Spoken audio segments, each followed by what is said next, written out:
On your Thursday episode of Locked On Raptors, there are plenty of reasons to be skeptical about the Toronto Raptors offense going into the new season, but on the other side of the ball, they seem to have quite a lot to work with and a new coach who just might change up the principles in a way that makes a lot of sense. We'll get into the Raptors defense on today's show with Samson Folk of Raptors Republic. Thanks so much for hanging.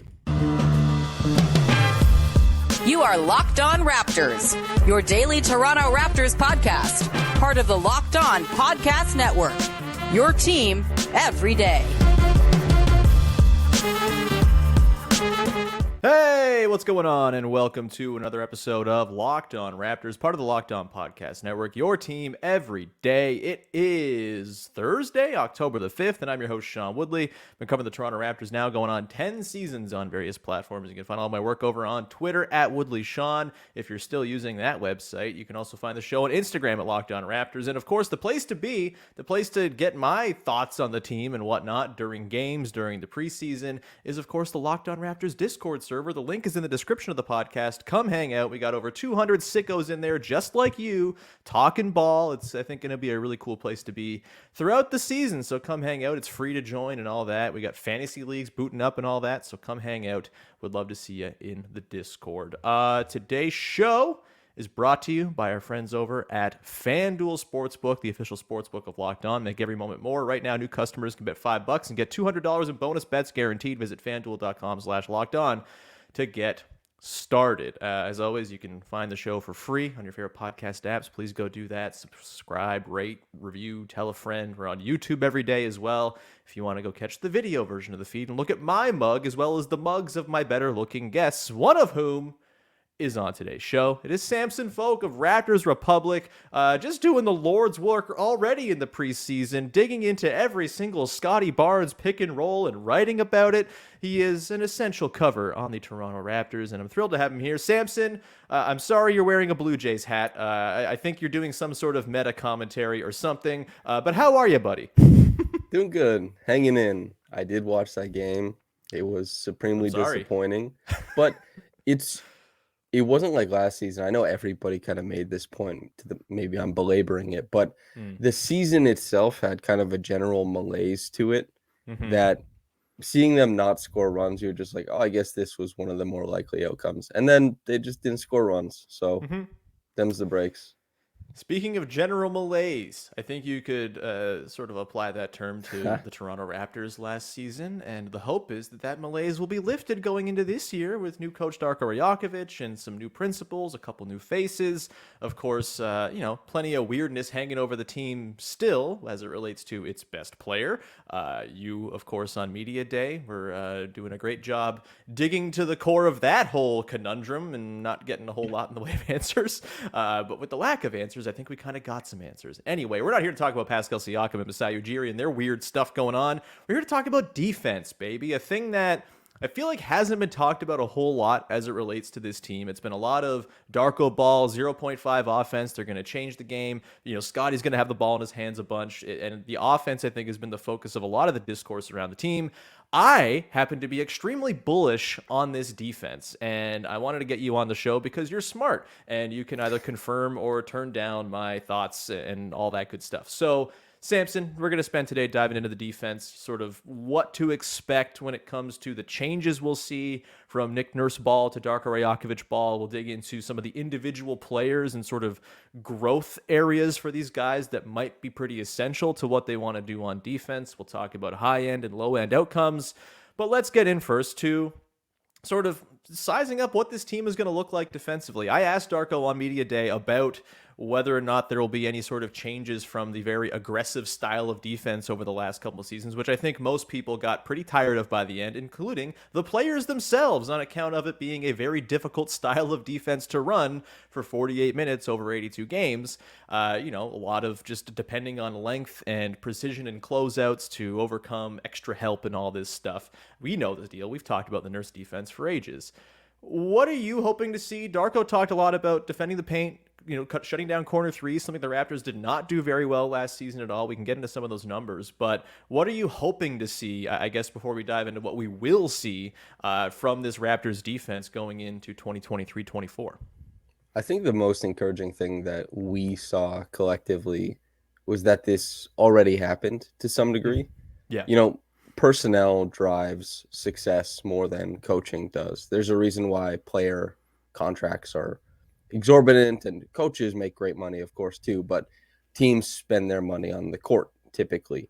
And last season, after Pirtle arrived, the Raptors did undergo some changes. Of course, they didn't completely abandon that strong side help, but they were able to, limit a lot more of those corner threes that they were giving up.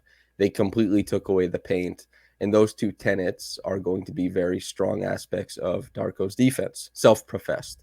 And we've already seen the Raptors succeed at it. They were fifth, I think, in defensive rating since Jakob came over last season.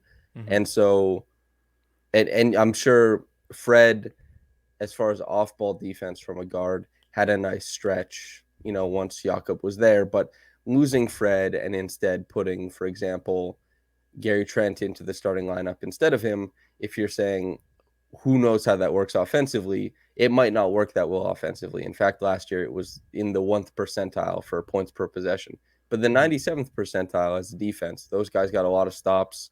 They closed out possessions. They didn't foul. And even there was a weird thing that happened with the Raptors' no point guard lineups last season was that they gave up a really high percentage of threes, like 43 or 44%.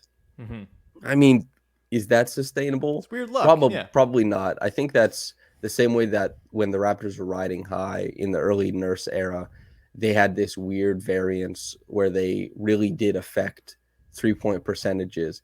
I think that was, to some degree variance and was overstated a little bit. So there's things that were out of their control that went poorly. But as far as like what this team initially can control and has shown they can do, all indicators point towards, this team is going to be exceptional defensively and do it in a different way than the first 60% of last season and all of the year before. And well, actually a few years. And the most important thing is that Darko is hitting the right notes. He's not looking at what they did to close out the season and saying, well, I have different ideas. Actually, he's kind of hammering like, well, they were fifth. Seems like a good blueprint to follow, I suppose. Yeah, I mean, having a traditional rim protecting center on your team turns out makes playing defense in a normal fashion a whole lot easier. They did get a little bit of shooting luck help, I think, down the stretch. Just kind of digging into some of the numbers. Over the course of last season, they were number 23 per cleaning the glass in rim attempts allowed, 29th in corner attempts allowed, as a percentage of shots. Not great. They were 19th in defensive field goal percentage allowed at the rim. And, they got kind of burned on corner threes, allowed 39.5%, which was in the bottom 10 of the league as well. After the Yak trade, they get a little better in rim attempts allowed, 20th, down from 23rd or up from 23rd, however direction we're looking at this. 21st in corner three attempts allowed, improved from 29th. So like small incremental growth there, still not amazing, but definitely some steps taken forward. They did get lucky, though. They had the 4th best corner 3-point percentage allowed after the trade at 35%. Like, I don't know. That's a little lucky, I would say. And they kind of got helped there a tad. But the general principle is they played a more sort of normal, sound, conservative style of defense with still some of those help principles of the Nurse ethos in there and had better results. And that is, I think, encouraging coming into this season, where I'd argue the defensive talent on this roster is probably better than it was last year, right? I think, Fred VanVleet, as incredible an off-ball defender as he is, as great at the dig downs with those iron fists that he is, he really fell off as a point of attack defender. I think Dennis Schroeder, that's really the thing he kind of brings that he might be best at, is the point of attack defense. He can slither, get over screens, all that type of stuff. Really, really good defender overall. You have Jalen McDaniels coming in, who that's kind of his whole thing, is he brings defense to the table. Another year of Jakob Poeltl kind of getting instilled. I think the defensive talent overall, if Otto Porter Jr. can play, that helps matters too. This feels like a better overall defensive team top to bottom.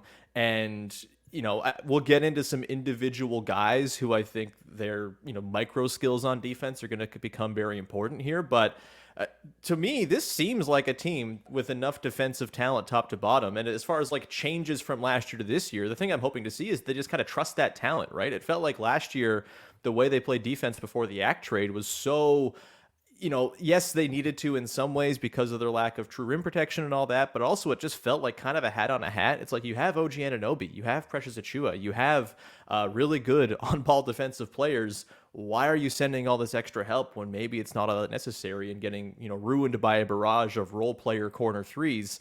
Is that something you think you kind of feel good about them just sort of trusting in the elite defensive talent on this roster and letting dudes just kind of square up one-on-one, or, kind of avoid those extra help situations when maybe it's not all that necessary?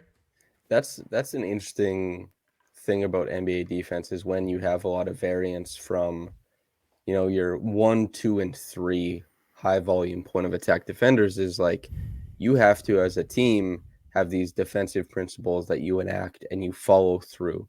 It gets a lot more specific in the playoffs, but especially your base packages during the regular season. It's like if OG Anunoby is on ball, you can reasonably expect not only is he going to be able to kind of like press a guy up court, bother the dribble, slide with him, and keep him from like you can play no middle defense with just OG. But if it's Scotty at the point of attack, that help at the nail has to come quicker. Typically, it's coming more often. And in a regular season scheme, do you really enact that stuff, or do you just say, like, we're going to help kind of liberally? And that's what I'm interested, maybe that's what I think is the swing thing, because the Raptors, they might not have a ton of stickiness at the point of attack in their starting lineup. And because, a lot of teams have two guards who can put the ball on the floor. And one of those guards presumably will be blanketed by OG Anunoby. One of them presumably will be guarded. I'm pretty sure that Dennis is coming off the bench. That's how I feel. I guess we'll see. But I think whether it's Dennis, it all points to that being the right call. Yeah. But we'll relitigate that many times between now and the start of the season, I'm sure. Right. And Gary, I think you can expect a decent amount of not necessarily blow-bys or anything, but he's going to get beat off the bounce as well.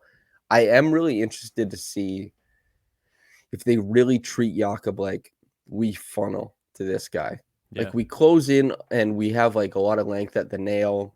We have big guys everywhere. So like the weak side zones of the court will be, better. We can still get a lot of turnovers with length. We close out possessions. We run off of rebounds and steals.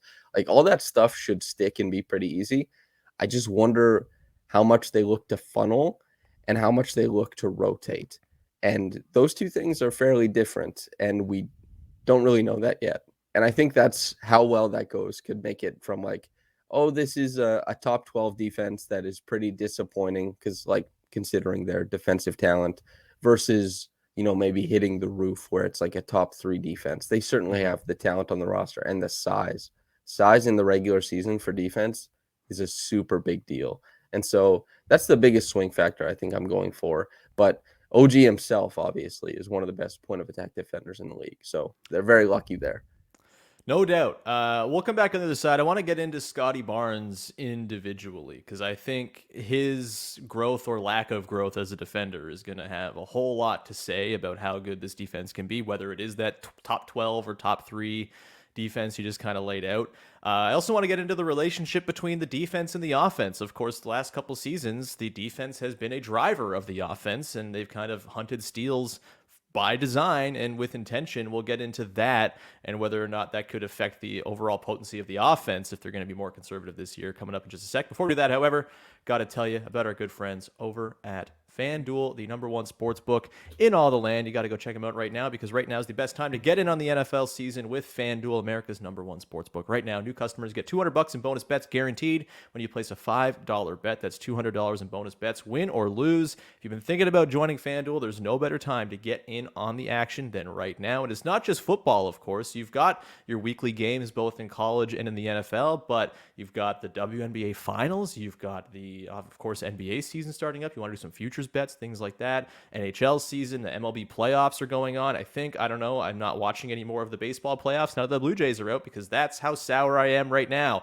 Either way, go to FanDuel right now. You can do spreads, player props, over-unders, and more. Visit FanDuel.com/lockedon and kick off the NFL season. FanDuel, official partner of the NFL and of the Locked On Podcast Network. All right, we continue on here. Samson Folk, along from Raptors Republic. Be sure to go check out all the great stuff over at Raptors Republic. Pay for it, would you? Support really good coverage of the Toronto Raptors. I think I have to renew my subscription, by the way. Don't tell anybody, but I got to get in there. Either way, everyone, we'll keep on. What I don't know what the hell I'm saying. Go listen to the shows earlier this week. That was one I was going to say that we did lots of shows this week. Go check them out. Talked yesterday about the pathway to overachieving for this team. That's the track I was trying to get back on. Let's get into the track that we're still on today. The defense. Boy, I'm bad at podcasting. Let's talk about Scottie Barnes. I think, there's a lot of focus on his growth as an offensive player. Can he kind of tap back into some of the mid-range potency he looked like he might be flashing as a rookie? Can he refine himself as a lead ball handler? All that. I think the defense matters quite a bit with him too, right? And I think this has kind of been my thing with Scottie is he's not had great results defensively. He's had moments where it's looked really nice, mostly as like a low man, sort of like a help rim protector, rover type guy. On the ball, it's been a pretty grim scene for much of his 2 years as an NBA player. And my thing there is I've always felt like it's more errors of commission, like just trying too hard and getting too cute with it and getting too up into guys' shirts instead of just trusting the fact that he's 6'11" or whatever he claims to be now with an enormous wingspan and not really leaning on that to help him in his defensive coverages and whatnot. I'm curious, Samson, are you optimistic on Scottie kind of figuring out the finer points of defense, of maybe kind of reining things in a little bit and just sort of letting that length work? I mean, obviously you mentioned size is huge in the regular season. There are times where, you can throw a big sort of rangy wing on a guard and could totally neutralize them and change the course of a game. Ask Trae Young and how Precious Achiuwa and OG Anunoby have guarded him in the past. I think Scottie has all the tools.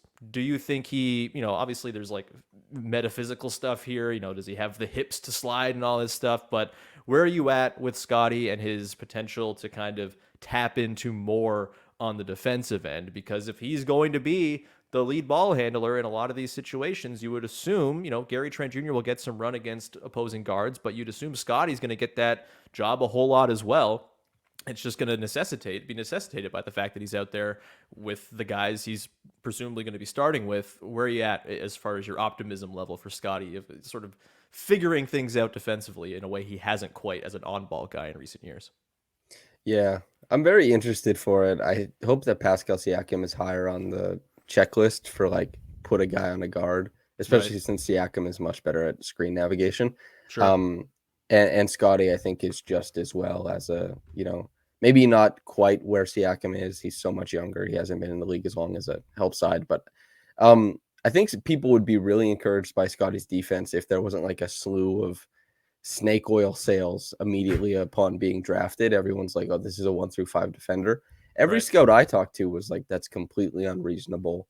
This is a guy who like should do well guarding the big, slower guards like DeMar DeRozan. Like that's a good matchup for Scottie. I think DeMar has had pretty good games, but as far as like in the hypotheticals, this is the type of guy he should do well with against other wings, like hold his own in a pinch. You're playing 4. Obviously, we've seen him play possessions at the 5. You referenced like, hey, you're the low man in this game. Clean the glass, make your presence known, like make that step to the drive every time they come in. All that stuff is improving slowly. There's a reason that the Raptors have won their defensive minutes with him on the court for 2 years in a row now, and a pretty big jump from year 1 to year 2. Not completely in the realm of like, it's so overwhelming that you start looking for the things that you think you don't understand. How does this guy win so many minutes? But it's just, we talked about it. Size is like a super big deal. And Scottie, there's people, they're court mapping, right? They have a really great awareness of where everybody is on the court, how they're moving, what direction they're going, and how to kind of plug themselves into that to help on offense or defense. Scottie recognizes that on both ends of the floor.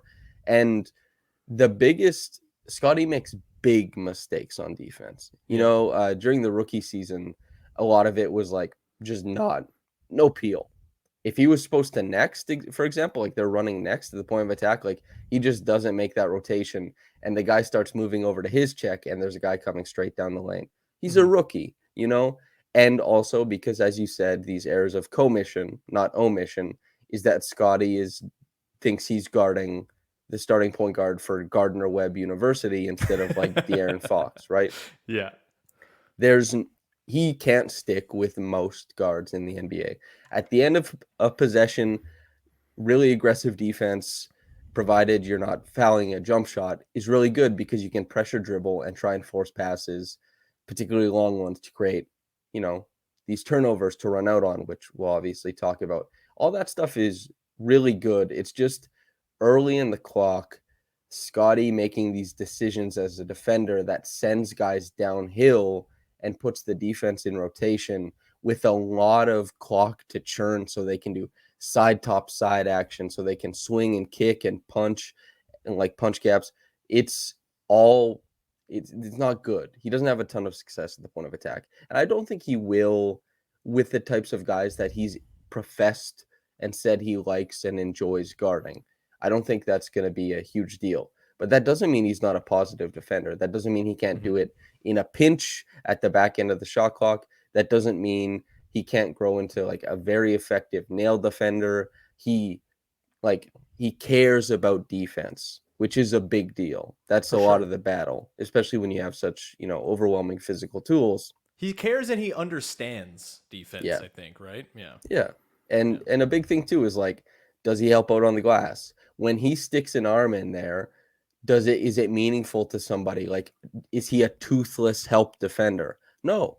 There's teeth, you can feel it. There's a bite there. Is he somebody who will help out on the glass? Yes. Is he somebody who has versatility? It's been overrated so far in his career, but and by the Raptors in general, overrating like versatility that isn't versatility.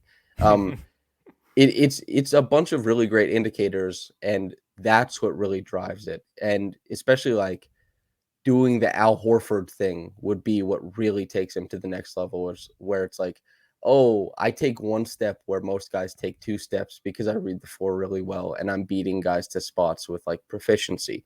Scotty is a guy who his basketball brain is all about proficiency. Like he finds the shortest route to success all the time with the ball. And I'd love to see him do it a little more often defensively, I guess I would say. So there's really good stuff. It's just, I don't think it's as like this sticky, OG Anunoby model who's like blowing stuff up at the point of attack. Probably. Yeah. Yeah. I mean, it's an interesting point about Pascal maybe getting the call as like a guard defender over Scotty. I hadn't really even considered that, frankly. It's like, those games where he guarded Kyrie last year. Yeah. And like, if it's Luke Kennard, for example, you need to be slinky around screens for these guard shooters. Pascal they send him out there, right? Yeah. He's the guy who guarded Russell Westbrook and John Wall back in the bench mob days. It's a very good point. Yeah, the John Wall days, boy, that was a sweet series. Just OG and Siakam locking up Beal and Wall, glorious stuff. Is there another guy on the? I mean, we talked about Gary a little bit. I'm a little unsold on the whole Gary experience defensively if he's not being asked to go hawk steals, because that was kind of the only way he offered value to the defense. Again, there's going to be, maybe they just hide him on like the low usage dude in the corner, but I do wonder, like, he's going to have moments where he has to guard slippery guards at some point this season, just like with the lack of guard depth this team has. Like, he's just going to have that duty at some point. What's your like belief in the capacity for guys to like learn how to be better at guarding on the ball? Like, sometimes it's a physical thing, right? Like, I don't think Gary is like the most spry dude going left to right. I don't think he's got the sort of wiggle to stick with slippery guards. Like, I'm a little concerned that could kind of be the weak point, but maybe I'm underrating the ability for people to change. Can people change, Samson? People can change and apply themselves to more success. They can apply themselves to schemes. Gary's defense is what lost him money down the stretch. Like, it's a little bit of injury, tough luck. He couldn't make it. He couldn't get onto the floor with the Raptors as often as he was because they had been like, oh, well, we found offense with Yak and Fred in the pick and roll. We're on a good run right now. We don't need to put, Gary shooting in the offense every game. And that was a tough thing for him. And it was because they didn't want to risk the defense. I do wonder, and this kind of goes back to what I was saying at the start, is like, what are the principles throughout the regular season? If it is a guy like Gary and you say, you know, are you just going to suddenly start being like a lockdown, really sticky, super spry point of attack defender? Probably not. But if you're aware of the scheme, you know you're funneling. Do you do some things maybe on the periphery, taking advantage of like the kinetic movement, like peel switching and nexting, where if you get beat, fine, you're beat. Guys get beat. It's more about like your efficiency and proficiency in knowing I did get beat and already rotating over to the next man so that there isn't an advantage when your help side comes to the ball handler and that ball handler has to move the ball on. Like that's where you make up for those types of things. Of course, it's not as good as like OG just saying like you're gonna shoot less shots tonight and nobody's gonna need to help me and you probably won't shoot a good percentage. That's superhero stuff, of course. But awareness of scheme, I think, could really help Gary. But truthfully, I can't say like how proficient he'll be without or taking a good guess at it, an educated one, without knowing how hard the Raptors lean into those principles, which you and I will, I'm sure, ask more about. We're obviously not at training camp, but with the preseason and practice and all that kind of stuff, I guess we'll see. And then brass tacks, they're going to play games. We'll be able to sit down, the little podcast truffle piggies that we are, and talk about this stuff. Yeah, well said. We're gonna come back on the other side. I want to get into the relationship between the defense and the offense, as we kind of alluded to before. Darko Rajakovic said something when I asked him about the defense this season, kind of hinting at what he thinks is like a league-wide trend of teams crashing the offensive glass more. Obviously, he comes from the Memphis school of thought, which crashing in the offensive glass, a thing they like to do, similar to the Toronto Raptors, of course, under Nick Nurse, and stands to reason. You can get easy points when you crash the offensive glass. We will get into how the Raptors will navigate that and whether that will neutralize their transition defense a little bit if they're not going and sort of uber running off of misses. We'll get into that in just a sec. But first, got to tell you about our friends over at Birddogs, who make the most comfortable shorts you're ever going to wear. I have Birddogs shorts. I have a couple pairs. They're super comfortable. I like to wear them when I'm going for like a nice brisk walk or, getting a little bit of a sweat on, but they're good for any occasion. You can take them on a date. You can go to the gym. You can go to the bar, and you're going to look like you're at the right level of dress for whatever the function is. My dad has a pair of the shorts that they sent me, and he loves them. They're his favorite shorts. And I have a pair of the jogger pants too. They're super comfortable. And the thing about Birddogs is they've revolutionized underwear. They make it so you don't have to wear any. What a wonderful thing. They have a built-in comfort lining that is just so comfortable. It's all part of the pants, and it takes out the need for extra layers of stuff when you're not trying to wear extra layers of stuff. Go check out Birddogs. I can't recommend their products enough. Go to birddogs.com/LockedOnNBA and enter the promo code LockedOnNBA. Check out for a free Birddogs water bottle with your order. That's birddogs.com/LockedOnNBA for a free water bottle at checkout. You won't want to take your Birddogs off. We promise you. All right, rounding things out here. Samson Folk, a man known to wear a short pretty well. The Fits Man on Instagram. Of course, find all of Samson's work over at Raptors Republic. It's fantastic stuff. Let's keep on talking defense and defense to offense. As I mentioned, Darko Rajakovic, when answering my question about the defense on Media Day, dug into, obviously protect the rim, get rid of corner threes. That was, refreshing to hear on its own after, Nick Nurse maybe didn't prioritize that for much of his tenure in Toronto. And then, of course, the other thing he mentioned was crashing the defensive glass and really kind of cleaning up there and making sure that they're prepared for what he sees as a potential league-wide trend of teams skewing further towards crashing the offensive glass for easy points. The Raptors, by the way, were really good at cleaning up the defensive glass after the Jakob-Poeltl trade. Like top 5 in the league in terms of points allowed per miss and points allowed per play per cleaning the glass. Really, really good. You would assume with the size they have that should be a strength they bring to the table once again. Jakob-Poeltl's an excellent rebounder, and we know what everyone else can do there.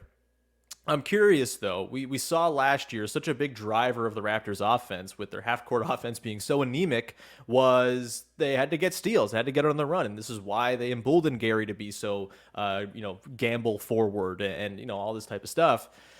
Do you envision problems with maybe a renewed focus on cleaning the defensive glass, maybe kind of bleeding into the offense a little bit and kind of dragging down the efficiency. We know the half-court offense was really bad for the team last year. Frankly, their transition efficiency was also bad. They just had volume to kind of make up for it. But their transition did kind of save their offensive rating a little bit, if that's something you care about. Does this feel like a concern for you? Or is there maybe enough to be squeezed out of the Darko ball version of the half-court offense, which I think we're both still pretty wait and see on as far as if it's going to turn in better results than recent seasons? How do you kind of view the relationship between the defense and the offense this season, if they are in fact going to play more of a sort of conservative style and, really kind of prioritize cleaning up the defensive glass? I honestly think they'll probably get out and run as much or more often. Mm-hmm. And I think this Raptors team, when you think about transition, it's live push aheads.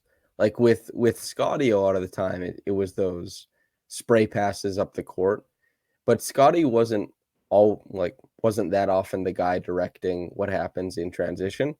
And this is where maybe some of the efficiency was not super easy to come by, but they push with a live dribble. They have these big, it won't be Fred or Gary pushing that often in transition. So you can't leave one guy at the rim. What's going to happen probably is that they're going to push with live dribbles, do it less with the pass from the backcourt. They're going to pass once they reach the front court, and one of their big wings forces a guy or a second guy to step up. And it's going to be about filling the lanes, at the hash mark, the 45 and the corner, which the Raptors weren't that proficient in last season. But I think that they can prioritize defensive rebounding and transition because they're not necessarily, you can get transition off of rebounds. Yeah. It's not just the steals. Maybe it dips a bit, I guess. But I don't know. You talk to the players and these guys are like, oh, yeah, we're playing fast. Everybody says they're going to play fast. Everybody says they're going to play perfect basketball. I get it. They're apparently running the UCLA 1971 offense with Jakob Poeltl, from what I'm hearing. We have no idea, really. A lot of it is lip service. Mm-hmm. But given the personnel on the roster and the fact that they push with live dribbles so much, I still think they're going to try and lean really, really hard into it. And if this season is about how buy-in with a coach helps you achieve a higher outcome, even though you still have personnel that points you towards a specific style of play, buy-in is supposed to most easily correlate with better rebounding and more oh, I care so much about this game. I'll run, I'll fill the lane, I'll play my role.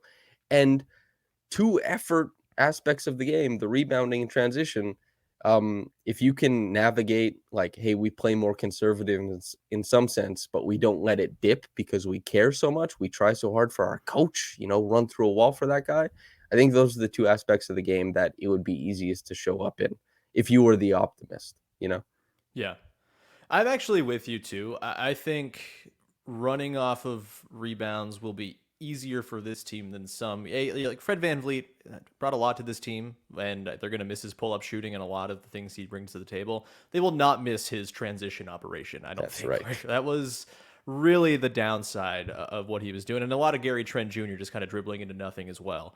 I think with the number of guys they have who can kind of grab and go and just sort of quickly get into that transition game, I do think if you've got Yak back there sort of as your rebound vacuum, you have, a couple guys sort of chipping in there with the sort of well-timed box outs to sort of clear the way. I do think there's going to be an avenue there to sort of turn those boards into quick outlet opportunities for sure. I think, we'll probably see less in terms of just a wide open, you pick up a steal and you go and dunk type of thing. Cause they really, it was such an enormous part of their offense. It's kind of crazy.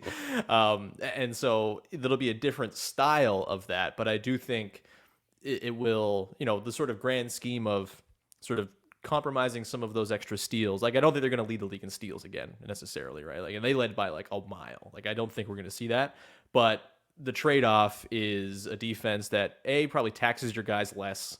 B, if you're forcing misses with your just incredible length, like you're still going to get that sort of turn of possession without it going in the hole, right? And I think that is sort of the more important thing when it comes to driving a transition game. Hey, like, give me some yak outlet passes. I'm cool with that. Like, I think, how do you weaponize a team that has a whole lot of passing at weird, unconventional positions? That could be one of them, right? And I think I'm pretty excited about how they can kind of parlay this defense into better offense, because I remain pretty skeptical about the half court as much as everyone's very excited about Darko ball. I think, the personnel, to your point off the very top of the show, the personnel is going to dictate success more than coaching.